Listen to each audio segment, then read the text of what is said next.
Thank you for listening to CFB Talks Digital Assets. This recording is for informational purposes only and should not be considered investment advice.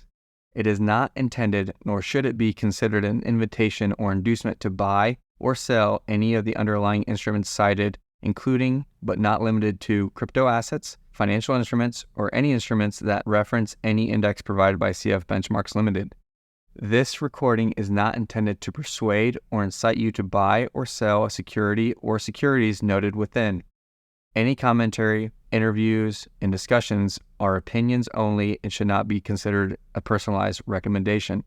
Please contact your financial advisor or professional before making any investment decision. Some of the underlying instruments cited within this recording may be restricted to certain customer categories in certain jurisdictions. You're listening to CFB Talks Digital Assets, the home of informed conversation about crypto for institutions building the future of finance, presented by CF Benchmarks. I'm Ken O'Delegate, Head of Content, and I'm joined by Gabe Selby, our Lead Research Analyst. Hi everybody, thank you very much indeed for joining us for another episode of CFB Talks Digital Assets. Today, we are joined by CF Benchmarks' Head of Product, Ghando, who is going to talk us through the new CF Bitcoin interest rate curve, the first comprehensive interest rate borrowing rate for Bitcoin published by a regulated benchmark administrator. Really something quite special. And of course, we are also joined by my friend and colleague, Gabe Selby, CFA, our resident in-house analyst, and it's going to be quite an interesting talk. So, Ghando, thank you very much indeed for joining us. Can you talk us through right from the very, very beginnings of what exactly the CF Bitcoin interest rate curve is and what it does? Sure. So, first of all, great to be here. Thanks for having me, guys. And I'm pretty excited to tell you about and tell the world about a bit more about the BIRC, the Bitcoin interest rate curve. At a glance, it's really a measure of the time value of Bitcoin. So that's the headline. If you want to think about Bitcoin as an asset, like any other asset in the world, it has a time value. And we're trying to reflect that time value for people to have a better understanding of how to think about this asset and how to think of it over time. Yeah, Ghando, no, it's great to have you here. So when we say time value, that's, a pretty jargony kind of finance term. How do you explain that, I guess, to more of the layman when we talk about time value and time value of money and how we should discount assets in the future? Yeah, sure. So, at any point in time, no matter what asset you have, there's a price for that asset today and there's a price for that asset tomorrow. And you essentially have choices between things that you own, things that you want to buy. And a dollar, for example, you can invest a dollar and get a dollar plus something else tomorrow. So you can get, more for your dollar over time. And in the same way, you have gold, you have commodities, everything really in the world that has prices over time essentially has a price today and has a price later. And that is a reflection of its value over time. It sort of encapsulates the utility of any asset, it encapsulates the scarcity and various other elements as we'll discuss. Sure. And Ghando, just to really nail it down in people's understanding and perceptions, I think if we talk about it as analogous to, quite well-known interest rates or borrowing rates, well-known within the financial community, like Euribor, before it was deprecated, LIBOR, and its replacement, SOFR, if that's a correct way of pronouncing the acronym. Is that the kind of thing that we're looking at, or is it so discontinuous with conventional lending rates that we really can't think of it that way? Yeah, there are similarities and there are differences, but the way people should think about it is this is done from the perspective of a Bitcoin holder. So the starting point is, I'm hodling some Bitcoin. And the question is, do I have to just keep it in a cold wallet, or can I earn something on that Bitcoin? Because that Bitcoin has value over time, let's say positive value over time, then, I should end up at the end of the year with maybe 3% more Bitcoin than what I started the year with. So in that sense, it's analogous to LIBOR, where from the perspective of the asset holder, somebody who has already Bitcoin, what can they do with it to earn more Bitcoin by the end of the year? Yeah. And when we think about, traditional asset classes, time value, discount rates, stuff like this, I think what's important here is we've got, these commodity type assets, which in large, a lot of people consider Bitcoin to maybe fall under that sleeve to some degree. These assets, I think it's a bucket that we would consider to be like a non-carry traditional asset. So when Ghando is talking about how do we approach the BIRC, the Bitcoin interest rate curve, what's its significance for a Bitcoin holder, someone who's strategically long Bitcoin? Well, it's something that technically adds a new element that is pretty novel to that type of investor, because you finally have some sort of mechanical mechanism that's going to generate, a positive carry to an asset that before really there was no alternative or there was no option for that. And some of the stuff it unlocks is we say, like it's going to unlock all the debt markets and credit markets and help all of these markets function. But to take a step back for the users for a second, like somebody might say, well, why should I care about debt markets, right? For Bitcoin or for the crypto ecosystem? Like, who cares? I just want to buy these coins and they go up in value over time. And that's fine. There's nothing wrong with that.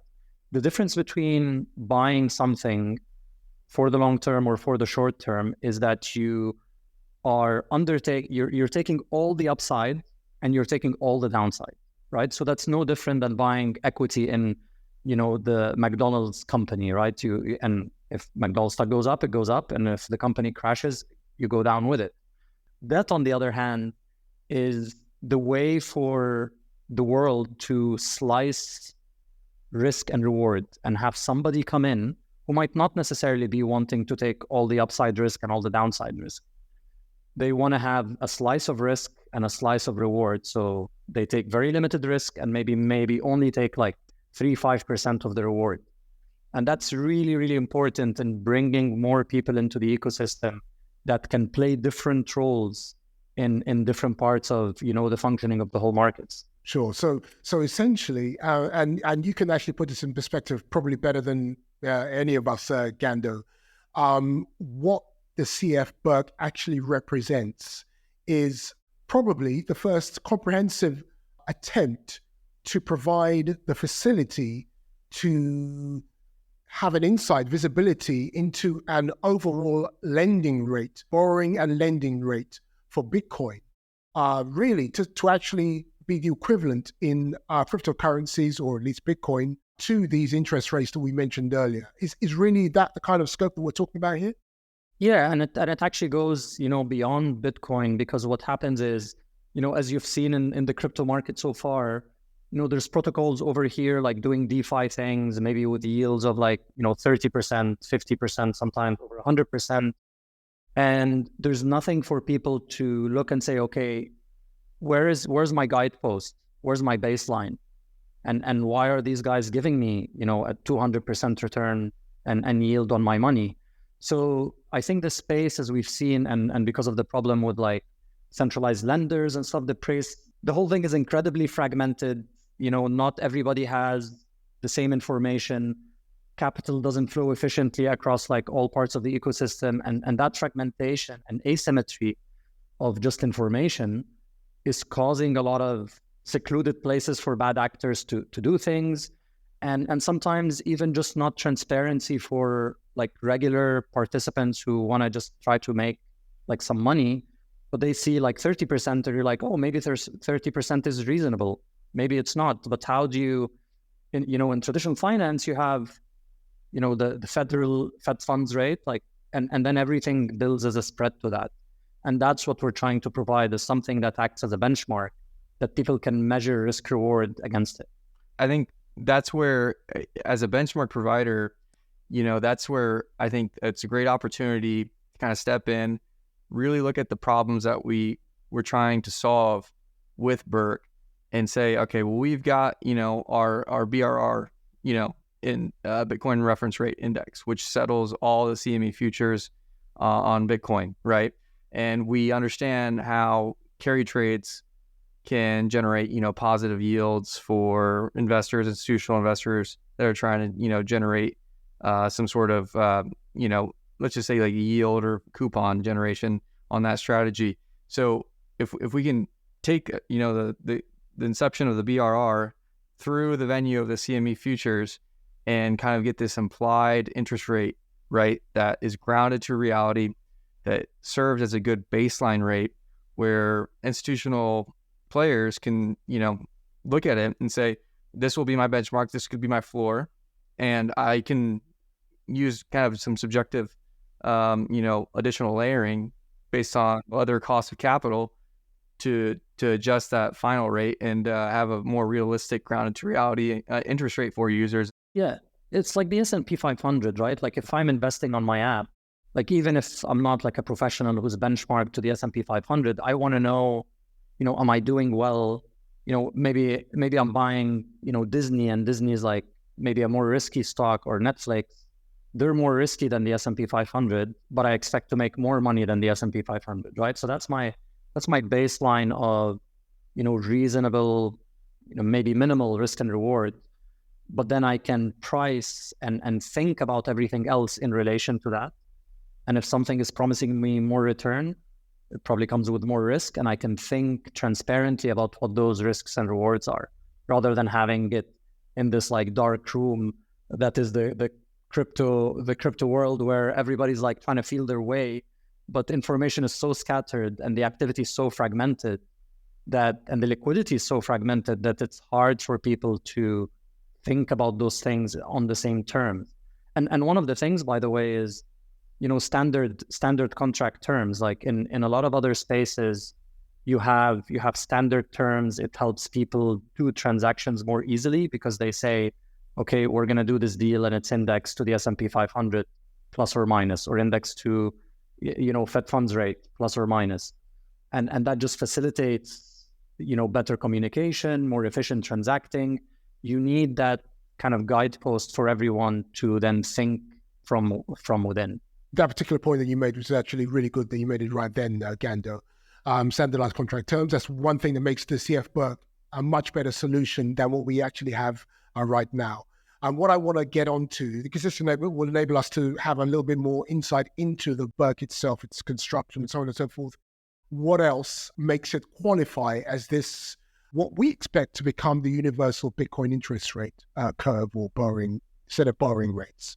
Yeah, I mean, it's the same characteristics that we, hold as principles for everything that we do. And they are that it's representative, replicable, and resistant to manipulation.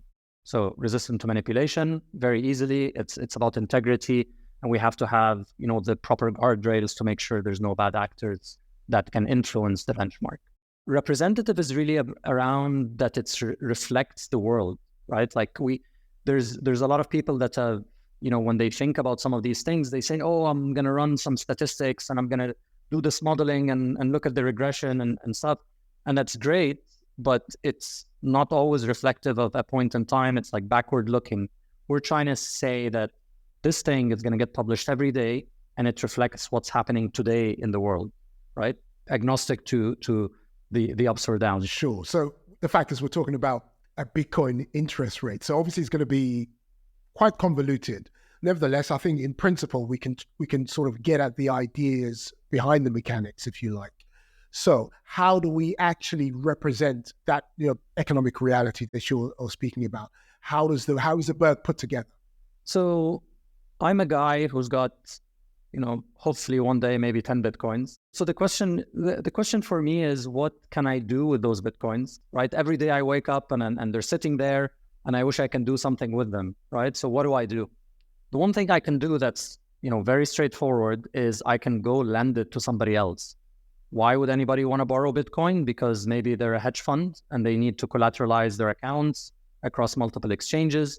They're not going to go buy like 1,000 Bitcoins. They just borrow them and to collateralize their accounts to then trade everywhere. So, or maybe they might have another reason that they want to borrow Bitcoin. So the most obvious thing is, I go lend it to someone. And obviously how much I charge them for that is a function of how creditworthy they are. Are they going to give me my Bitcoins back or not? So that is what we're reflecting using the OTC contributors. So we're engaging with OTC players that are engaged in the lending and borrowing of Bitcoin, and we're bringing that information every day into the rate. So that's one thing I can do as a holder of Bitcoin. Could you tell me about the terms that I can borrow this at this rate? Is it just a day, or is it fully across what we know as the curve?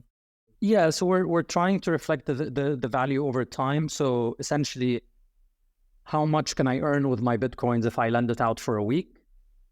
How much if I lend it out for, we have 1, 2, 3 weeks, we have for like a month, we have 2, 3 months, 4 months, all the way to 6 months, to 5 months. And so what that really gives people is that sort of the value over time, the whole term structure of the asset, right? And it gives people a more complete version of not just, the more immediate term, which has like liquidity and some other things that factors that play into it. It gives them an idea about sort of the medium term as well. If I give away my Bitcoin for, 5 months, how much can I earn? And sort of that is obviously governed by liquidity and what we can observe in the market, because we want to reflect things that are actually like trading every day. There's activity every day, nothing that's like esoteric and, something happens like once in a blue moon. Sure. One more thing, I think Gabe wants to come in, but there's one more thing about the inputs. So we understand that there are OTC lenders. In terms of the sort of maybe the slightly longer term rates, we are probably looking at the CME, the regulated futures marketplace for Bitcoin, as one of the major contributors, right? Yeah, so that comes to this sort of our second major source of data that we're looking at. So I said, if I have Bitcoin, I can just go lend it to somebody, right? That's one thing I can do with it. The other thing I can do with it is I might go collateralize myself on an exchange like the CME or another crypto exchange, and we have a cohort of exchanges that we're pulling data from, and say, okay, actually, I see that the spot is trading below the 1 month. So there's contango in the market. That means that I can buy the spot, sell the future at like maybe it's $100 worth of a premium, and I can wait for a month, and these two converge at the end of the expiry of the future, and I've just collected $100. And I can convert these $100 back to Bitcoin, add them to my stash, and I've just now ended up with more Bitcoins in a month than I started with today. So that's another thing as a Bitcoin holder that I can do to earn more Bitcoin. And we're trying to bring that information through the transactions that are happening on the exchanges to feed back into this rate, because that is valuable information that people need to know to at least start thinking about the risk reward of what they can do with their Bitcoins over time. When we look at the consensus mechanisms and the trends that we've seen over the past few years, a lot has switched over to this proof of stake model. Last year we had Ethereum, the second largest cryptocurrency by market cap, also make that switch from proof of work to proof of stake. Bitcoin is, it's the OG, and I think it's fair to say that the foundation is going to, or the Bitcoin developers are going to maintain the proof of work kind of consensus mechanism. So it's very important to kind of understand why this novel concept of providing a grounded kind of index on Bitcoin interest rates, it unlocks another angle for Bitcoin holders in the long run to add some sort of coupon generation, some sort of yield generation, which changes the risk return profile slightly to be more advantageous. So while other tokens, of course, the newer ones are going to be using these proof of stake, these liquidity pools, and they're going to be, locking them up and generating some yield that way by, validating these transactions. Bitcoin holders, this is kind of like a whole new area, a new playing field for them to kind of participate and try and get some sort of, additional coupon generation. Yeah, because there's no central bank that you can go put, Satoshi's central bank, where you can go put your Bitcoins, and then 6 months later it gives you your Bitcoins back and like some more. We wish that existed. It doesn't. So in the absence of that, what's going to happen is you're going to have, DeFi or traditional finance participants come and say, okay, if you give us your Bitcoin, we can go replicate the BIRC, follow the methodology. And if the BIRC is saying that you get like 3% or 4%, you're going to get that 3 or 4%. You're going to have these intermediaries that emerge that can execute this efficiently. and then offer it to people that have their Bitcoins, whether they are maybe like clients of the banks or maybe clients of a smart contract, where you can deposit your Bitcoin, similar to an AMM, but just more sophisticated and more involved, I guess, because you're trading through time. And you're able to like forward hedge some of these things. So in the same way that you can deposit your Bitcoin and get more Bitcoin net out at the end. So it's pretty exciting. I want to put my 0.001. We all do. Now, just to riff on that a little bit, it's sort of like the idea that as an institution, for the very first time, you can come to this market and actually execute a strategy of that nature, the one that you described so eloquently, Ghando, and know that you've excluded all of the risk in terms of the counterparty, in terms of the price, in terms of non-standardization, and you really, it's just down to your skill. Yeah, you've excluded most of the risk. So we are dealing with, a handful of exchanges, a handful of OTC participants. So we're trying to keep it as, so there's no risk free because there is no like central bank. No. But this is trying to kind of take away most of that counterparty risk. There's still some risk baked in there, but that's what we're working with because the Satoshi central bank doesn't exist. Okay. Speaking of Satoshi central banks and the keyword, being central, I think, a lot of the community in crypto is always focused on this concept of being decentralized. And this is, I think, an interesting topic that maybe you can touch on a little bit is how can the BIRC fit into a decentralized finance world? What are some opportunities for maybe oracles to reference it? Or, you could probably, if you come to mind, I'm sure. Yeah, a lot of the activity on DeFi is, at times pricing things. There's pricing of sort of what I would generally call like credit markets, right? Borrowing and lending activity, the liquidity pools, yield farming, all of these things actually fall under that umbrella of credit markets, right? And so far, all of these things are being priced as, it's 9% or it's 90% and numbers sort of just getting plucked out of like the specific tokenomics at times that are like make sense, but at times, they're just sort of like the number that works at a moment in time. And because you have some bad apples, what that causes to the user is the user's like, well, why is it this rate, not that rate? Like, how does that compare to this? And what we're trying to give the DeFi community also is, and we have, this rate, by the way, was developed in association with Chainlink. It's already kind of accessible on Chainlink's Oracle network. And that enables DeFi to say, hey, user, I am offering you this risk, this reward, and the yield is BIRC plus 7%, right? So now somebody can look at that and say, okay, I'm getting this like bump of BIRC. Let's say BIRC is 3% plus 7%, so I'm getting 10%. So I'm getting 7% over the BIRC. So now what kind of risks am I taking in this protocol to deserve that incremental 7%?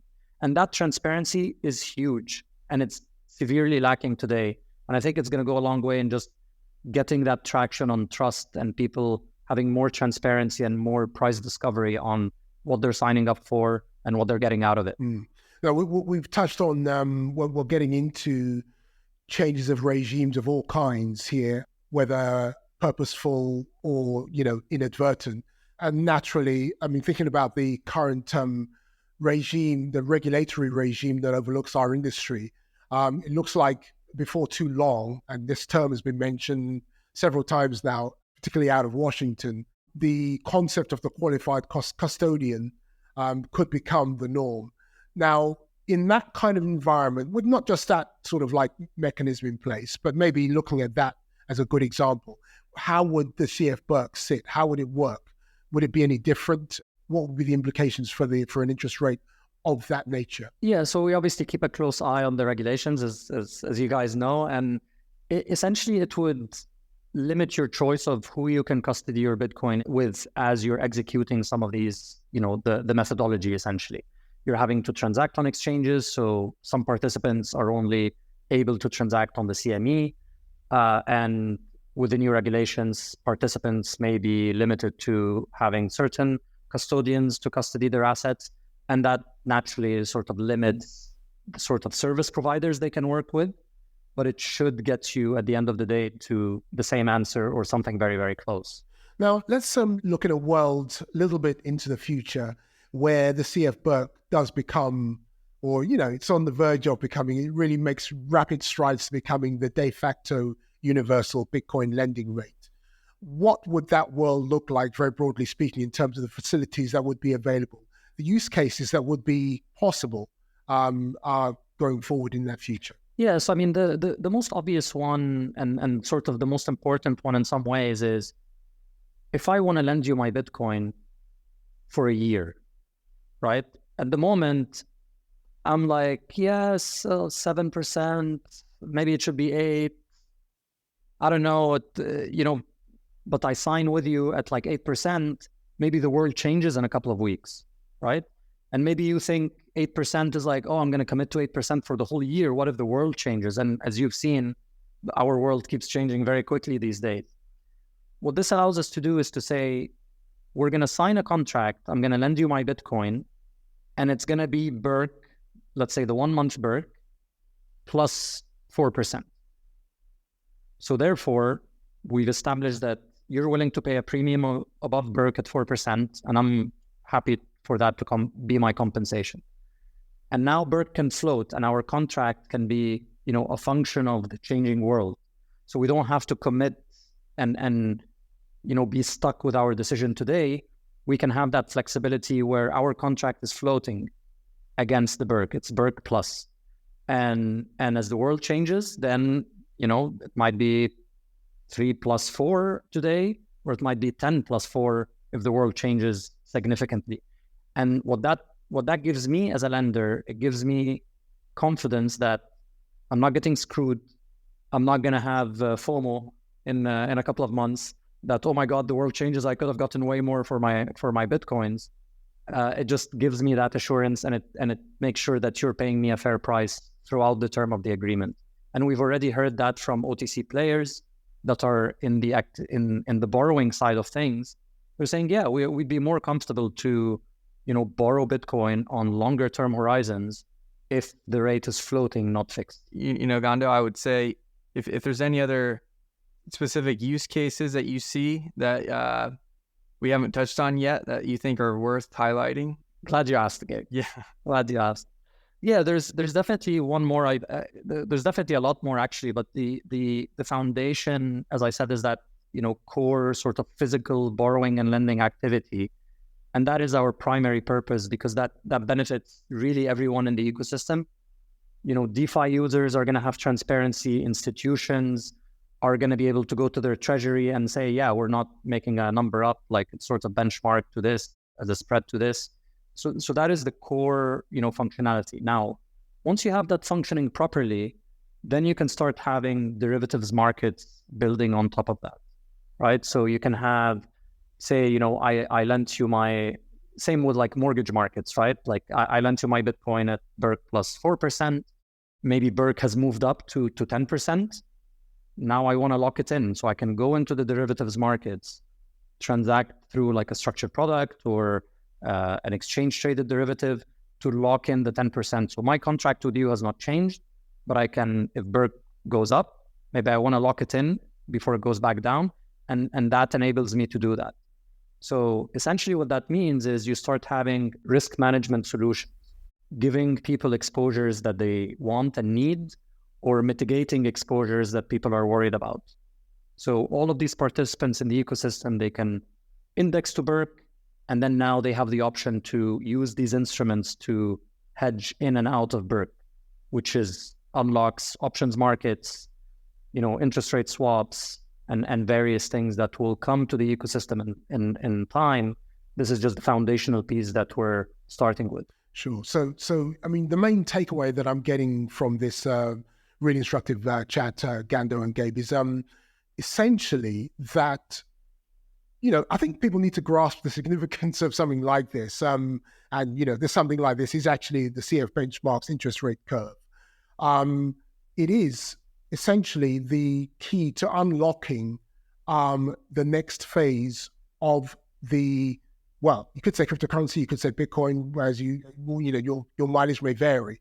But without that facility, without that universal benchmark facility, a trusted lending rate, I mean, we really are, basically thinking that you cannot actually have the further development of the kind, including some of the sort of instruments that will be possible once you do have that lending rate. I think that's about the size of it, right? Yeah, and I mean that markets, people, when we loosely say like, this can unlock like the credit markets or the debt market side of the whole crypto ecosystem.